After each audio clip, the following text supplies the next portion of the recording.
Welcome to the Master Passive Income Show. My name is Dustin Heiner, and I'm here to help you learn how to quit that JOB, that just over broke job, by investing in real estate rental property so you never, ever have to work a job again. Today, we're going to be talking all about long-term rental properties versus short-term like AirBNB and VRBO, the pros and cons of both, and how you can make the most profit out of both. All right, let's start the show.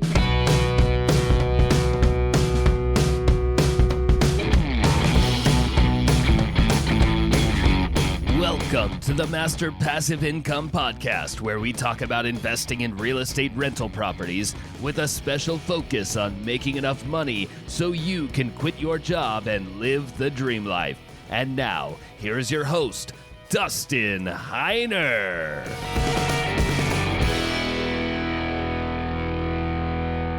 Hey, what's up, guys?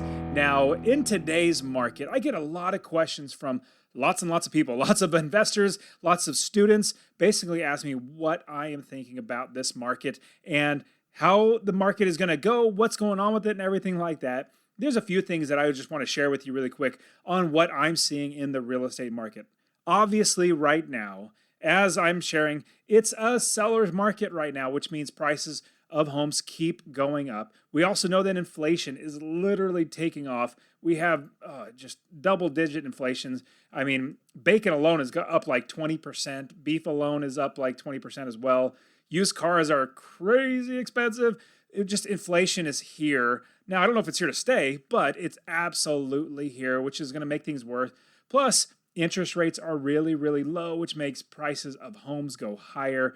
All that to say, what I'm seeing right now is definitely a seller's market. Now, you might be thinking, well, how in the world am I going to invest in a seller's market? Well, there's absolutely, even though there are less properties that are good deals, there's still great deals out there. Actually, today, one of my one-on-one coaching students, we found a fantastic area of the country today. I'm not going to tell you where it is. If you want to get in on all that, where I show you and we find good areas of the country to invest, you can either join my one-on-one coaching or you can join my real estate wealth builders, where I'm literally going to walk you through finding areas of the country to invest. Check the link in the description for those as well. But I also want you to invest because it's going to change your life. Now, there are deals out there. That's the biggest thing you need to realize, is that even though the market is high, there are deals out there. In fact, if you really look for good properties that are lower priced, that have higher rents, that are going to make you good money in passive income, it is a real benefit to you, because what you're going to be doing is holding out, passing on the bad deals, the ones that aren't going to make you in passive income, but you're going to be patient and finding the good deals. Now, I'm also creating something. I'm super excited. I created this tool that I use in my business, but basically turn it around to where I can actually have it for you guys. It's called the 1-minute green light deal analyzer. I'm super excited about this. It literally does all the calculations for you. It absolutely does literally everything, and also gives you basically the criteria that we do here at Master Passive Income. Anything from a minimum of $250 a month in passive income, making sure we have the 1% rule, making sure we're getting the right cap rate, 6 or 7%, all that sort of stuff. It's already calculated in, and making sure that you can get a loan afterwards. And basically, I'm super excited about this. There are certain things that you can do to make a cell turn a different color. And if this criteria meets that criteria. Anyways, long story short, I worked with somebody else, got this whole product created for you. I'm not going to release it yet. In fact, I did release it already to my real estate wealth builders. All the students are getting that already. But anyways, all you do is you put in the purchase price of what you want to buy it for, interest rate, and how much you could rent it for, and a couple other little things. And it does all the calculating for you. It literally gives you green lights or red lights. If there's red lights, then you don't buy the property. If it's green lights, it's probably going to be a good property for you to pursue. Do your own due diligence to make sure it's a good property. So I'm super excited. Hopefully by next week, I will have this ready for you guys so you guys can check it out. But it is super awesome. A lot of my students are absolutely loving it because it's making, just the title alone of this tool, it's the 1-minute green light deal analyzer. Literally going to take you a minute to analyze properties instead of, 20, 30, 40 minutes to actually analyze a property. So I took all the experience that I have myself in all my investing, plus other investors. We work together, put this product together for you guys, but I'm not going to release it yet. I'll release it sometime, hopefully next week. Be watching out for that as well. But also get my real estate investing course absolutely for free. Text the word rental, RENTAL, to 33777. Rental to 33777 so you can get my real estate investing course showing you how to find an area of the country to invest, how to buy the right property, make sure you're making $250 a month, build the business first, as I always say, get that right away. Now let's talk about short-term versus long-term rental properties. Short-term would be like vacation, AirBNB, VRBO type properties, and long-term would be where you rent it out for a 1-year lease, 2-year lease, or something like that. And so there are a lot of pros and a lot of cons literally to both. I personally love having both. Now for my portfolio, what I would like to have is 80% being long-term rental properties and 20% being VRBO, Airbnb, short-term rental properties. And the big reason why is because long-term rental properties, and we'll get into this in just a second, all the pros and cons, but it's steady income, it's reliable income, it's predictable income. Short-term rental properties is great. It's not predictable, but you make more money. Now here's the big difference between the two, long-term versus short-term. Long-term, you actually rent it out per month on a monthly basis, but you have a year-long lease. Hopefully somebody's locked in for an entire year at a lower price. Short term is different though. You rent it out by the day. You literally rent it. Now, some people might be like a week at a time, 3 or 4 days at a time, but you're paying, or the person is paying literally a day at a time, $100, $150 a day. And so what happens is you actually make more money doing short-term rental properties as opposed to long-term rental properties, because renting out per day, you make so much more money. There's a reason why hotels, there are so many hotels. There's a reason why they make so much money and they keep making money, is because renting it out per day, you make more money. Let me give you an example. If you have a long-term rental property, now this long-term rental property, you're renting it out for $1,300 a month, 3-bedroom, 2-bath, 1,200, 1,500 square feet, a normal house. It might rent for $1,300. Maybe $1,500 if it's on the higher end, $1,200, $1,100 if it's on the lower end, but let's just say around $1,300. If you were to do a short-term rental property and rent it out per day, you could probably rent it out for, let's say, $90, maybe $100 a day. Now, if it's rented out every single day, now that $100 is probably on the average, maybe middle to low end. But if you rent it out every single day, that's 30 days a month on average. That's $3,000 as opposed to $1,300. So $1,300 and $3,000 is totally different in the amount of revenue that property can bring in. Now, I'm going to show you exactly how to do all this sort of stuff: investing, buying rental properties, making passive income. Get my free real estate investing course. Check the link in the description, masterpassiveincome.com/free course. That free course is literally going to show you how to do everything from finding an area of the country to invest, buying the right properties, making $250 a month, making sure that you are growing the business. I'll show you how to do that. So masterpassiveincome.com/free course. Now, with short-term rental properties, I love them as well. Now, there are pros and cons to both. Now, let's talk about the pros, because there are a lot of great things about both. Now, the pros to long-term rental properties, there's a bunch of them. In fact, they're my favorite. This is how I'm able to feed my family, put a roof over our heads, travel the world, do everything we want, because with 30 plus properties making a minimum of $250 a month in passive income, that's a lot of money. And some are even making $500, $600 a month. It's fantastic. So long-term rental properties are great. Now, a big thing that I love with my long-term rental property is consistent income, like passive income consistently coming in. I can rely on it almost like a paycheck. Well, I'm not working. I literally don't work and I make money. And so what I have is actual steady income, because tenants, they're always going to pay their mortgage. The tenants that live there, they're going to have schools that their kids actually go to school at. They have jobs right around. They have maybe family members really, really close. And so they don't move very often. They're not coming in and going. So I have consistent income, because all the expenses minus the rents, that income is the passive income right in the middle. And let's say you have $1,000 in expenses, you rent it for $1,250, maybe $1,300. That's $300 a month in passive income. So that's why I love is consistent passive income. The next great thing, the next pro, the next good thing about long-term rental properties is very low turnover of tenants. It costs a lot of money to turn over a property. Basically, tenants moving out and then new tenants moving in. And in the middle there, you have to clean it up. You have to, fix the carpets. You have to clean them. You have to paint the walls, do a lot of stuff. Now, with a short-term rental property, you have a lot of turnover. Long term, you have very, very little turnover. I have some tenants that are literally in there for 5, 6, 7, 8 years, paying my mortgage for me, paying my taxes for me, my property manager, paying everything, and making me money in passive income. So very, very low turnover of tenants is fantastic about long-term rental properties. Another great thing about long-term rental properties is that utilities are literally paid for by the tenants. They are put in their names. The sewer, the garbage, electricity, gas, everything is literally put in the tenant's name, not in your name, which makes it so much more, it's just better because that's one expense you don't even have to worry about. The tenant knows when they're moving in, they have to pay for those expenses. And another great thing about long-term rental properties is the security deposit.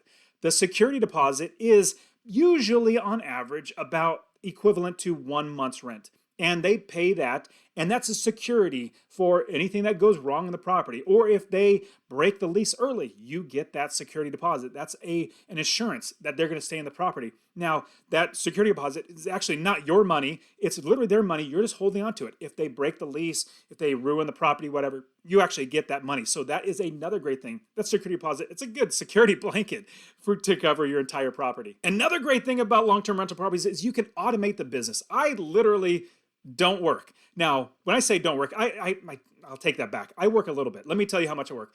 I don't work, 4-hour work week, and that's for the birds. I don't want to work that much.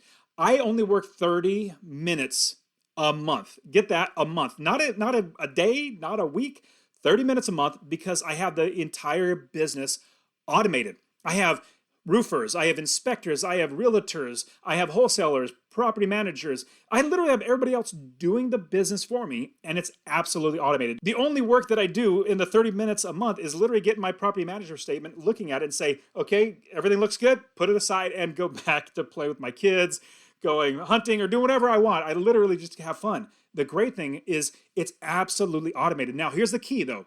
And I want you to watch a video that I actually talk about the entire business process. What you want to do is the key. The pro tip I'm going to give you is you need to build the business first. Now, I have a video where I literally walk you through the entire process of building the business first. Check the link in the description for that video. That's going to help you to know if you build the business first, your property is your inventory. You have your business, and every piece of inventory is a property that you put into the business. So you can scale your business. The backwards way that a lot of people teach how to do this, they say find a property, run the numbers, make sure you're going to make money, then find somebody to fix up the property, then find somebody to rent the property, then find somebody to do a property manager. That's backwards. That's literally backwards. Don't do that. You're going to lose money. In fact, I love buying properties off of people that actually do it the wrong way, and then they get so fed up. They're like, oh my goodness, just take this property. It's such a headache. I don't want it anymore. I'm like, thank you. I'll go ahead and take that from you. So that's what you want to do is look at this as a business.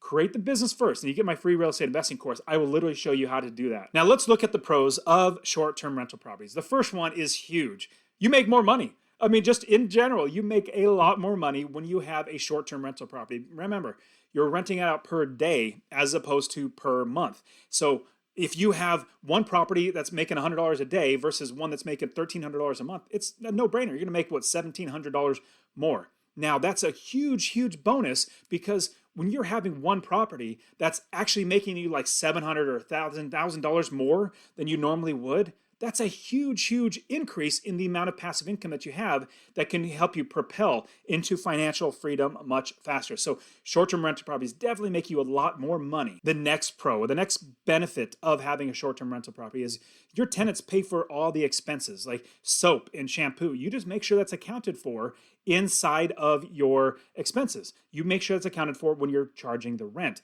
So your utilities, all that sort of stuff. Now, I know in long-term rental properties, they put it in their name where the utilities is inside the tenant's name, electricity, all that stuff is in the tenant's name. But when you have a short-term rental property, what's going to happen is it's in your name, but even though it's in your name, you absolutely have the tenants pay for all those expenses, electricity and all that stuff. You just bake that into the cost of the renting of the day, especially even cleaning fees. You can have your cleaning fee be parting or basically cover the entire cost of cleaning the entire house. So Airbnb is great because all your expenses are covered. Now, the next great thing about short-term rental properties is that Airbnb has insurance, like its own insurance. Now, I've heard some little bit of downside that it possibly may not work out well if some circumstance of this, that, or the other. I don't know exactly how it will work out, but sometimes it might not get paid. But Airbnb has its own insurance over every single property so that you're covered by Airbnb. On top of that, you have your own insurance, so making sure that the property's taken care of.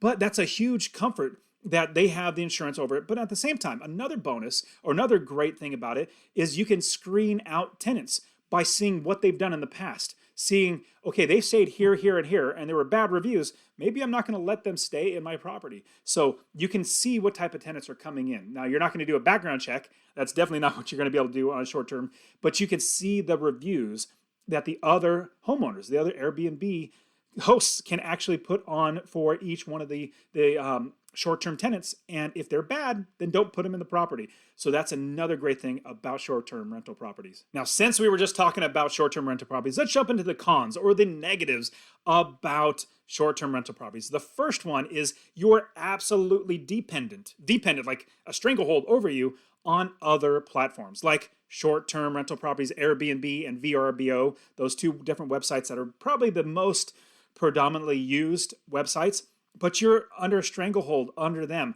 If they literally kick you off, then you're done. Or if you get bad reviews, like you get 2 or 3 bad reviews, then nobody's going to want to stay there. So you're absolutely dependent on the Airbnb or VRBO, that platform. Just like if you had a Facebook and somebody closes your Facebook account or Facebook closes your Facebook account, you literally don't have that account anymore.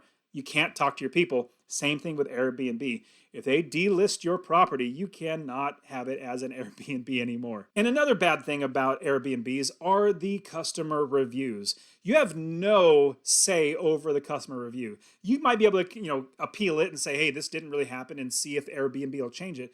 But if you get one bad review and then a second bad review, and you have a bunch of good ones, but you have a few bad reviews, that's going to make it harder to rent your property. You're going to have to lower your prices because it's not a top-notch quality property. So customer reviews are very, very big, especially if you get jerks. And so if you've ever looked at any reviews on any products on Amazon, it's either a 5-star or a 1-star. Like there's very few stars in the middle. It's either 5 or 1. Same thing with Airbnb. You're going to get a lot less people that are going to be like, no, it was a 3.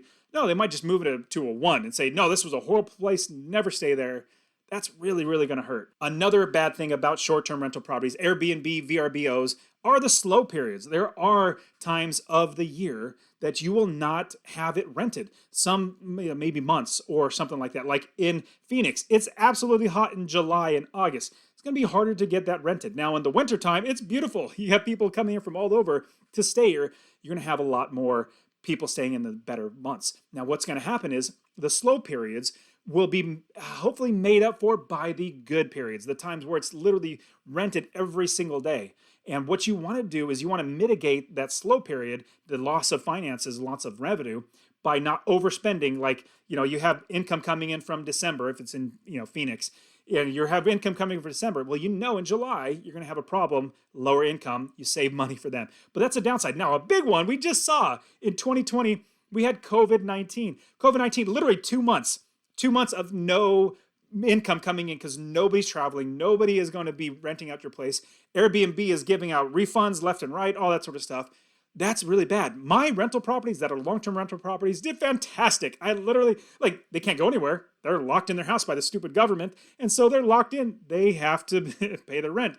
So long-term rental properties are much better in that regard. So you have to watch out for slow periods in short-term rental properties. Another downside is constant turnover for the short-term properties because they're only rented out by the day. Sometimes might be 4 or 5 days at a time, maybe a week, 2 weeks, something like that.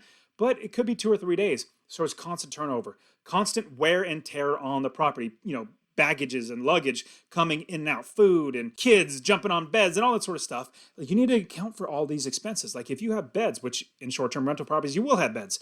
Those beds, you need to change the sheets, not just wash them, but literally change them when they're all ugly and bad and you don't want hair around. Like it's just, with having a short-term rental property, you want to make sure that it's top-notch. You want to make sure that's very, very good quality and making sure that with the turnover of tenants, you have to clean it really well. You have to make sure that everything's stocked So that's a big thing, is a lot of wear and tear on the property and a lot of people coming through your property. Another downside about short-term rental properties is the utilities are in your name. Like in Phoenix, I live in Phoenix, so that's why I keep bringing up Phoenix. In the summertime, it's so hot. And so people would literally crank down the air conditioning to, like, let's say 68 degrees, and the AC would literally be on all day, every day. Well, you can't account for that. That's just something that some people might want it colder, some people might want it hotter. It just depends on the person, but they're in your name, so you're actually going to be on the hook for all of these expenses: sewer, garbage, water. Like, let's say somebody left the water on and it just keeps running. You're going to pay for that. So all the utilities are in your name and they're stuck with you. Another downside is when you buy the house, of course, usually you buy a house, it's completely empty, no furniture or anything like that. But when you buy a house, you need to furnish the entire house. You need to make it look pretty with good pictures and, nice things all over the place. Put TVs in there, get internet, get telephone. I think most people just have cell phones, but you need to make sure you have all these amenities, beds, pillows, all that sort of stuff, shampoo.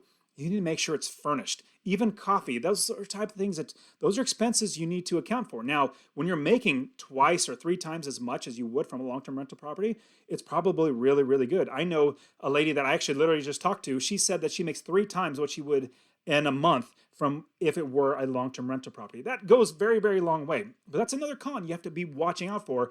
Furnishing an entire house is a lot of money. It could be $5,000 to $10,000 for just furnishing of that entire house. Another big downside for me for short-term rental properties is it's really, really hard to automate the business very well. Now, you absolutely can. There's a lot more companies now after the last, 4 or 5 years of Airbnb really taking off, that there are a lot of property managers that would actually be good short-term rental property managers. But it's really hard to find good ones that make sure the property is taken care of very well. I mean, just the fact of not having hair left like on a bed, like that would turn off a customer, somebody that's moving in for literally 2 days, they see hair on the bed, like, oh man, this wasn't washed. That's really, really bad. And so when you're automating the business, you need to make sure you have really, really good quality people working in the property, making sure it's top notch every single time. With a long-term property, I literally make sure it's perfect right when the person moves in, and then I don't have to worry about it ever again until they move out. Now, that was a lot of downsides about short-term rental properties, but what about long-term? There are plenty of downsides with long-term rental properties, so let's jump into them. The first one is there are evictions. Evictions are a bummer when somebody can't pay the rent. Let's say somebody lost their job and they can't make any money, so they can't pay the rent.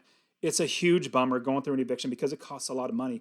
Lawyers getting involved and all that sort of stuff. It's not fun, but it's a part of doing business. So evictions are a part of life. Another downside is wear and tear on the property. Now, if you actually go to court because a tenant is saying, hey, this landlord has a bad property, they're not taking care of it, what the judge will probably even say is normal wear and tear on a property, the landlord has to pay for normal wear and tear. Let's say tenant's been there for 4 years, the carpet's getting really, really worn because maybe you didn't put in the best carpet or something like that, whatever it might be. It's just getting really, really worn and there needs painting on the walls and stuff like that. The judge is going to say, well, on a normal house, if you live there, every 5 years you might paint it. Every 7, 8 years you might change the carpet, whatever it might be.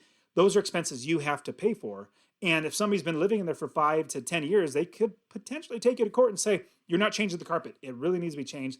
Judge says, well, yeah, it probably does. So here's pictures. Let's go ahead and do it. So that's a potential. I've never actually had that, but that's just something to keep in mind. Another downside is making sure that you have the right tenants in the property, ones that have good background checks, one that actually don't have criminal history or are literally been evicted 4 times. In fact, I have one quick story. I had one potential tenant say, I want to rent your property, talking to the property manager. And they did a background check, and on everything on the application before the background check, they look fantastic. They look really, really good. Good record of renting out places, good credit history, good employment history. Then I did the background check. And in the last 3 years, they were evicted 4 times. 4 times in 3 years. Can you believe that? And I realized, oh my goodness, I am not going to be the 5th time in the 3 years. So I did not let that person move in. So you need to have a higher gauge of who's going into your property. You don't have reviews like Airbnb or VRBO, like, hey, this person is actually a really good tenant. You don't have that. You have to go off a background check, go off your feel, the property manager's feel, if it's a good fit for the property, if they're going to take care of the property. So there's a lot of things that you need to actually account for in each one of these tenants. Now, I've given you so many great things about short-term rental properties and downsides about them, as well as long-term rental properties. But when you weigh everything out, the money that you make for short-term rental property is fantastic. That's why I like to say, if you're going to have a portfolio, for me, suggestion for me, 80% being long-term because we count on that income, 20% being short-term rental properties because you make more money, but you don't want to have all your eggs in the short-term basket because if COVID happens for an entire year,